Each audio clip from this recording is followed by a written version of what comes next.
छोटे लोहिया ज्ञानेश्वर मिश्र जी की 94वीं जयंती समारोह की अध्यक्षता कर रहे निर्वाचित तिब्बत सरकार के डिप्टी स्पीकर साहब, इसके आयोजक इन्होंने मुझे आमंत्रित किया, शिवशरण त्रिपाठी जी, हमारे इलाके के ऐतिहासिक मतों से निर्वाचित सांसद राजीव राय जी, इस सभागार में उपस्थित हमारे नेता के पुत्र सांसद आदित्य यादव जी, एक ज़माने में हम और मुख्तार अकबर नकवी साहब स्टेट कमेटी में मेंबर थे, युवा लोक दल में, उनको ख्याल नहीं होगा, नकवी साहब और उपस्थित साथियों,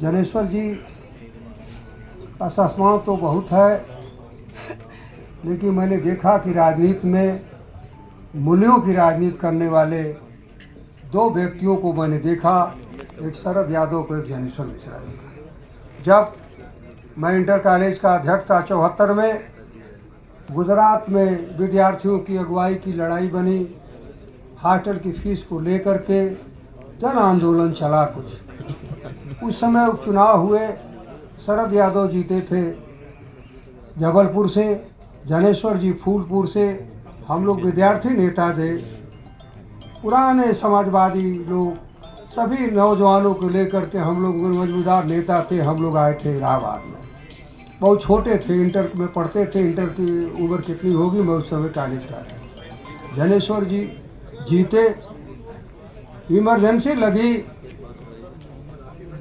जब 24 का दिखे हैं जनादेश, तो इमरजेंसी लगी। श्रीमती गांधी, जो भी लंबा इतिहास मैं नहीं कहना चाहता कि राजनारायण जी का मुकदमा क्या हुआ, और लोकसभा का कार्यकाल 5 साल से 6 साल हुआ, तो हिंदुस्तान में दो ही व्यक्ति थे, एक शरद यादव, ज्ञानेश्वर मिश्रा ने कहा कि हमको जनता ने 5 साल के लिए चुना है, हम 6 साल नहीं रह सकते हैं, और उन्हें तक अपने त्याग पत्र दे दिया, इस्तीफा दिया।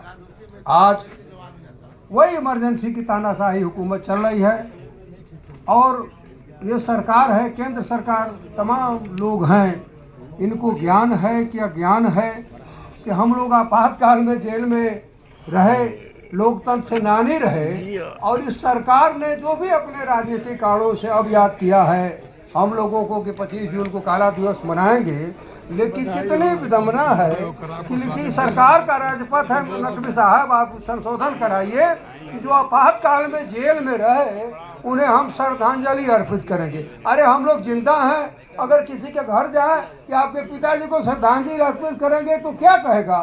तो ये जिंदा लोगों को भी ये सरकार जो है श्रद्धांजलि अर्पित करने काम करती है। बहुत वक्ता लोग हैं, लेकिन एक मिनट तिवारी जी, एक बार 2004 में ये हुआ कि पूर्व प्रधानमंत्री चंद्रशेखर जी अब बचेंगे नहीं, तो मैंने अपने मित्रों से कहा, हमारे विजय शंकर यादव थे, उनको लिया, अरविंद गिरी थे, एक और, हम लोगों ने जब दिल्ली आए, उस समय स्थिति थी कि मैं नेशनल फेडरेशन का डायरेक्टर नहीं था, रहने की जगह नहीं थी।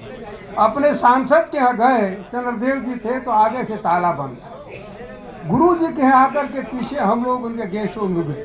तीसरे दिन उन्होंने बुलाया, कहा कि चंद्रशेखर, तुम चीनी मिल के वाइस चेयरमैन हो गए तो बहुत दाम कमा रहे हो क्या? हमने कहा कि क्यों? कहा कि इस दिल्ली में हो 3 दिन से, अब तुम लोग खाना नहीं मेरा खाते हो। हमने कहा गुरुजी, हम लोग 4 लोग थे, खाना नहीं। कहा कि देखो, मैं राज्यसभा का सदस्य हूँ, पार्टी ने बनाया है, कार्यकर्ता जब मेहनत करता है, मरता है, जीता है, पार्टी खड़ी होती है, और पार्टी ने राज्यसभा का सदस्य बनाया है। मैं दिल्ली में हूँ, मुझे जो वेतन मिलता वो कार्यकर्ता का हिस्सा है। तुम अब से जब भी दिल्ली में आओ, हमारे यहाँ तुम खाना खाने काम करे। हिंदुस्तान में पहला मैंने सांसद देखा उस जमाने में कि ये पूछे कि आप खाना खाए हैं कि नहीं खाए हैं। मैं ज्ञानेश्वर जी को लंबा चौड़ा संस्करण है नहीं कह सकता, इतना मैं उनको श्रद्धासुमन अर्पित करता हूँ। जय हिंद, जय समाजवाद, जय भारत।